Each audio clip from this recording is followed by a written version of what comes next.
Bismillahirrahmanirrahim. Assalamualaikum warahmatullahi wabarakatuh. Waalaikumsalam warahmatullahi wabarakatuh. Mohon maaf Pak mengganggu waktunya. Oh ya. Mohon izin Pak, untuk siang hari ini saya mau ada wawancara untuk mengenai tugas TGP di angkatan 10 ini yang sedang saya jalani Pak. Ya, Pak. Untuk mewawancarai kepala sekolah Ya, tentang silakan. dilema etika. Dalam memimpin di SDN Pondok Ranggon 03 ini, Bapak dihadapkan berbagai situasi dengan pengambilan keputusan. Bagaimana sih Pak, Bapak bisa mengenali situasi ini dengan dilema etika atau tanggung jawab moral dalam konteks sekolah yang Bapak jalani saat ini Pak? Ya, untuk masalah apa tadi? Dilema etika. Dilema etika. Ya, kasus ini memang apa ya?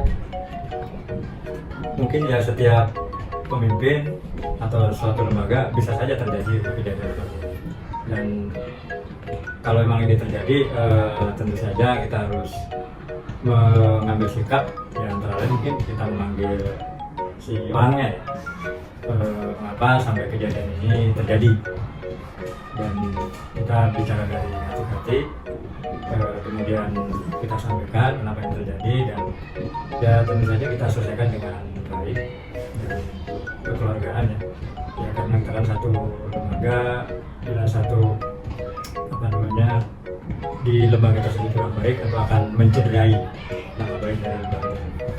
Tentu saja tadi saya katakan kita harus panggil, kita tanyakan, kita bicarakan dari hati-hati mengapa ini terjadi. Kalau memang ini terjadi ya kita berikan arahan, kita berikan masukan bahwa ini salah. Sebagaimana yang benar ya kita berikan arahan juga bahwa ini benar. Karena kita sebagai pendidik itu kan menjadi panutan kepada peserta didik kita. Ini.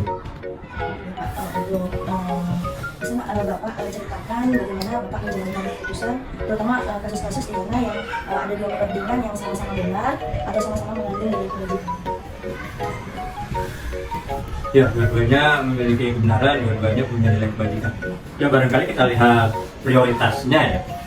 Kalau memang ada dua pilihan dan dua-duanya baik, kita lihat aja prioritasnya. Kalau memang si A ini baik, kemudian si B ini baik, ternyata yang si A misalnya bisa ditunda terlebih dahulu untuk prioritas penggunanya, ya maka kita prioritaskan dulu yang B. Atau mungkin kalau memang bisa dikombinasikan dua-duanya ya silakan saja gitu. Ya, artinya kita cari win-win solution, solusi yang terbaik untuk penyelesaian masalah tersebut. Ya, tidak dulu prioritasnya. Karena barangkali mungkin dari keduanya ini ingin memberikan hal yang terbaik untuk sekolah yang baik. Bisa saja. Untuk selanjutnya, apa menurut Bapak yang efektif dalam mengambil keputusan pada kasus-kasus dilema etika ini?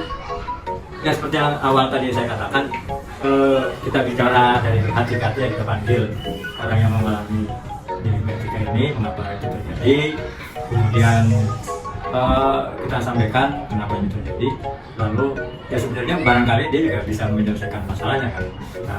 Kita lakukan coaching yang ada sekarang, kemudian kita berikan masukan. Ya kalau memang bisa diselesaikan dengan baik melalui pengambilan tadi ya kita akan lakukan. Kalau memang tidak ya barangkali kita bisa bantuan kepada orang lain, penanggung jawab, makan dan mudah-mudahan tidak sampai berpanjangan kasus yang ada tadi. Apa sih Pak yang menjadi tantangan utama dalam pengambilan keputusan pada kasus-kasus dilema etika, dan bagaimana sih Bapak mengatasi tantangan tersebut? Ya namanya masalah, namanya kasus pasti ada plus minusnya apa yang akan kita lakukan. Nah, barangkali tantangannya ya ketika kita mampu menangani masalah tersebut, ini menjadi tantangannya sebagai seorang manajer atau kepala sekolah.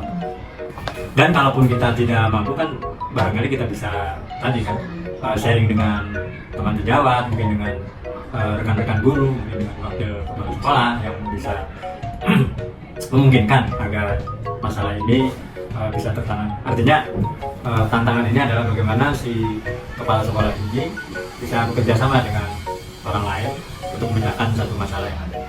Jadi apakah Bapak memiliki jadwal atau sebuah tata cara tertentu dalam sebuah penyelesaian kasus dilema etika, dan kemudian apakah Bapak cenderung menyelesaikan segera atau memiliki jadwal atau prosedur tertentu untuk menyelesaikannya Pak?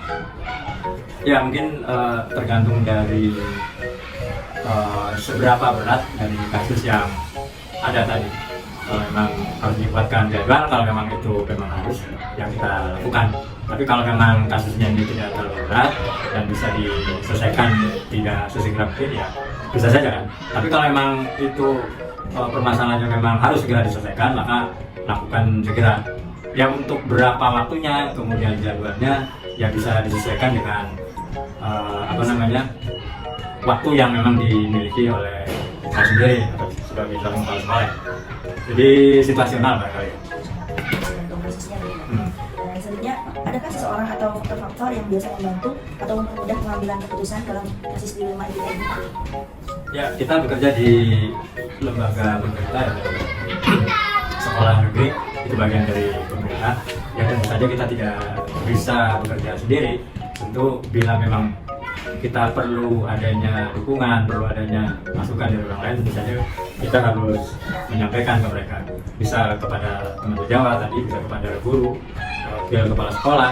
Kalau memang tidak bisa diambil solusi, ya mungkin kita lebih ke atasnya lagi, mungkin ke pengawas, mungkin ke satgas, mungkin ke studi, bahkan mungkin dinas, agar masalah ini bisa kita selesaikan bareng-bareng. Jadi berjenjang. Untuk selanjutnya Pak, bagaimana Bapak memastikan bahwa keputusan Bapak adil atau bias? Adil dan bias Atau tidak bias ya? atau tidak bias? Barangkali ya kita di dalam pengambilan keputusan tadi tidak berdasarkan atas persepsi sendiri. Makanya tadi kita libatkan orang lain atau orang lain lah ya, yang bisa membantu kita untuk pemecahan masalah ini. Karena ya terkadang juga adil atau tidak itu persepsi orang juga macam-macam kan. Tapi kalau kita sudah mengambil keputusan, kemudian memang ini berdasarkan atas analisa, kemudian atas masukan dari orang lain, ya barangkali paling tidak apa yang kita putuskan ini mewakili dari memang itu yang harus kita ambil. Bukan masalah adil atau tidak, atau mungkin puas atau tidak. Karena memang pengambilan keputusan ini berdasarkan atas masukan, atas saran gitu kan, yang sesuai dengan kebutuhan penyelesaian masalah tersebut. Barangkali. Untuk selanjutnya Pak, masih ada beberapa. Oh iya. Apakah Bapak memiliki sumber daya atau alat yang Bapak gunakan untuk membantu Bapak dalam pengambilan keputusan dilema etika ini? Sumber daya atau alat? Ya sekali lagi karena kita bekerja dengan kita bagian dari lembaga pembicaraan. Untuk masalah ini ya barangkali seperti tadi saya katakan, kita bisa berjenjang untuk penyelesaian masalah di dilema etika ini. Jadi kalau memang dari pihak sayanya tidak mampu mencatat masalah, maka kita bisa minta bantuan kepada orang lain, lembaga lain barangkali. Tentu saja tadi berjenjang dari sekolah, kemudian pengawas, satgas, dan sebagainya. Itu yang bisa membantu kita. Untuk pertanyaan terakhir, dari pengalaman Bapak dalam menghadapi dilema etika ini Pak, apa pembelajaran utama yang telah Bapak peroleh dan bagaimana pengalaman ini mempengaruhi kebijakan Bapak dalam pengambilan keputusan di masa depan?